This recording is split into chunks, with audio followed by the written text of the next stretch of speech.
to weigh us down. Well, we want to discuss that today, and it is called adult peer pressure. That's right, even us adults can actually go through that. And joining me now is Moffat Cargo, who's a counselor psychologist, and you're also a lecturer. That's right, at PAC. Yeah. Karibu sana to the show. Thank you very It's much. good to have you here.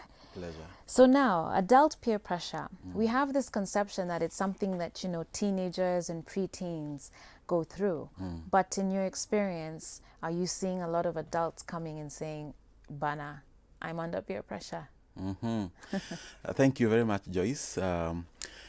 Indeed, peer pressure is not just a phenomenon for small children or adolescents. It also affects grown-ups, adults, and it manifests in many ways, in many forms. But unfortunately, some grown-ups do not know that they are suffering from peer pressure. So it is there. And the moment you find yourself struggling with issues that you never overcame during your younger years, then it's the high time for you to know that this is peer pressure. So what are some of those issues that, I guess, transcend from adolescence into adulthood? What are some of the common things that you see in your experience? Peer pressure is when somebody wants to conform to standards or values of a particular group or norms of some other people. Right. And many times you realize that many grown-ups struggle with this. For example, and I need to say that peer pressure is two-way. It is positive, can either be positive or negative. Okay. So I begin with something negative. For example, you feel like you need to conform to a group, you need to hang out and drink and do all sorts of things, not because you love or you like drinking, but because your friends are calling you so that you can hang out and maybe have a bottle or two. Yeah. But some other times you realize peer pressure can also be positive. The moment you realize that a certain group of people are encouraging you to move out from a sort of destructive behavior into something else, maybe quit smoking, and you end up, quitting smoking because they influenced you into that. Right. That is positive peer pressure. Okay. Yeah. So let's talk a bit more then about the negative peer pressure as adults. Yeah. I guess there's a lot of pressure as far as what you earn, finances as a young person become a big deal when suddenly now you've finished high school, you've finished college, you're out on your own in the big city trying to make it on your own. But of course life is tough and things get expensive. So, how can adults kind of begin to manage the pressure that comes with just taking care of yourself and your family, but also trying to keep up with the Joneses, if you will? There's something we call in psychology external locus of control and internal locus of control. Somebody who succumbs to peer pressure are those people who find themselves using what we are calling external locus of control, which means you tend to be imprisoned by the opinion of others. And you tend to want to appeal to them. And therefore, you end up finding yourself using money to impress people that you don't like. You use money to impress others who do not even know whether you bought a new car or not, and they are not even interested. Yes. So that is one way through which peer pressure can really affect grown-ups, because you are using external locus of control, whereby you are so much conscious and so much focused on what others are saying about you. Right. Yes. So if you're just joining us, we're here with Moffat Cargo, who's a counselor psychologist, and we're talking about adult peer pressure. And I'd love to hear from you. I know many of you have been through some situations where you felt under pressure either by your family or your friends about one thing or another. We'd love to hear from you. The SMS line is 22999. You can also reach us on our Facebook and Twitter. That's at Switch TV Kenya, or on Instagram, Switch TV KE. Now, Moffat, coming back to you, another area where we find a lot of pressure as adults comes to relationships. You keep hearing about, hey, Maze, my family is pressuring me to get married, or they're asking, how comes you've not found someone yet, and na. How can we handle these type of situations? Because that pressure comes from everywhere, from family, from colleagues, friends.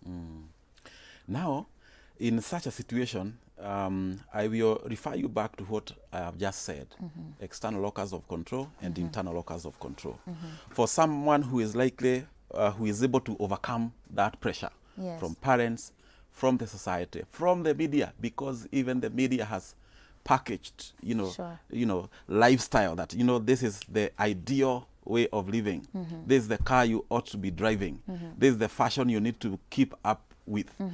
And for someone to overcome all that, you really need to use what I call, or we call, internal locus of control. And this is where you use the I statement. Okay. The I statement. For me, I want this, I want that, I don't want that. That is the only time you are able to overcome that, because again, you need to understand that you don't succumb to pressure, from people who are telling you to get married. But for you, if you are using internal locus of control, I don't get married because I am old, neither do I get married because I am young, neither do I get married because I have achieved this and that. Right. I get married because I know it's the right time for me to do that. Right. Yeah.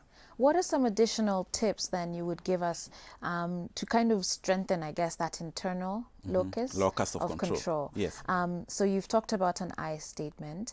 What else can our audience and our viewers at home, what other things can they be practicing in their lives that would apply to all these different areas, relationships, finances, whether they're fat or they're small or they're big or they're, whichever.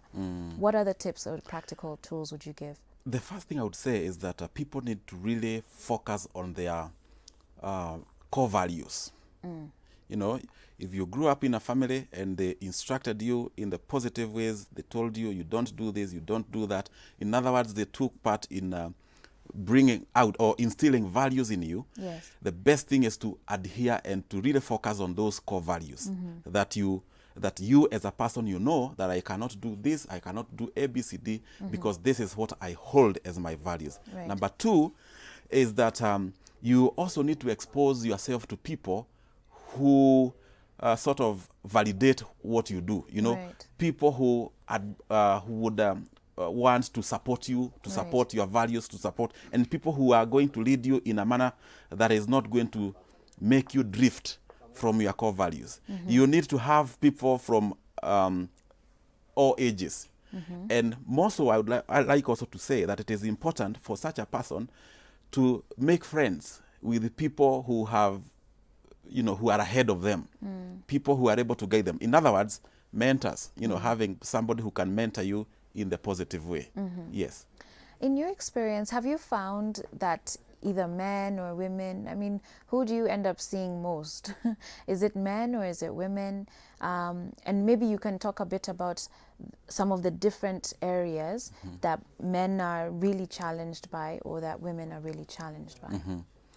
I think in my own experience, I would say that both men and women succumb to peer pressure, but maybe at different levels. Yes. But for men, because of the demands and expectations that the society and the family, have on them, they tend to really succumb to peer pressure.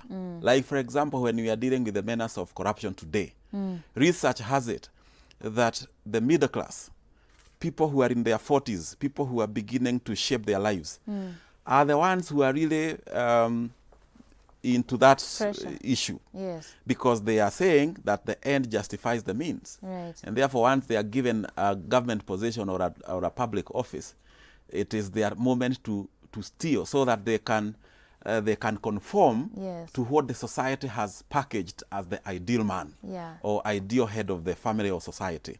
And therefore, you realize that men are really exposed. They are so vulnerable to peer pressure more than women.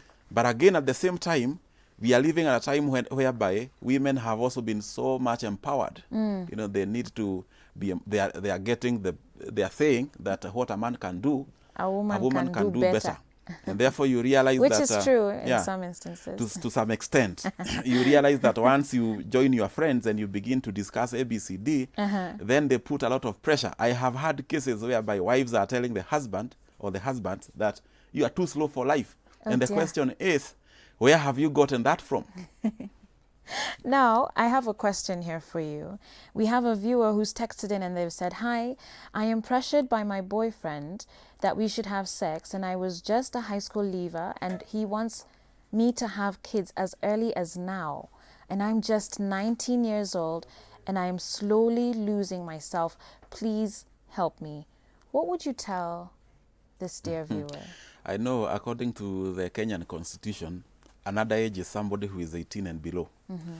But I want to again tell this lady that she still has a long way to go. We wouldn't consider her as somebody who is right for all those, to succumb to, who is ready for all those things that the boyfriend is saying that they do. So the best thing for her to do is to remain stuck to her core values, because I can see this is somebody who is really focused, or she knows what she needs. Knows what she doesn't want. She doesn't want. Yes. And therefore it is very important for her to stick to that. Yeah. To be able to know that for me to give in to sex is not the right thing. It's not the right time for me. She really needs to stick to that, because it tells you that her conscience is very much alive. Yes. Yes. Wow. Well, thank you so much to you for sending in your question. We're going to be moving on to our next segment very shortly. But first, I just want to thank you again, Moffat. Thank you so much for coming into the show.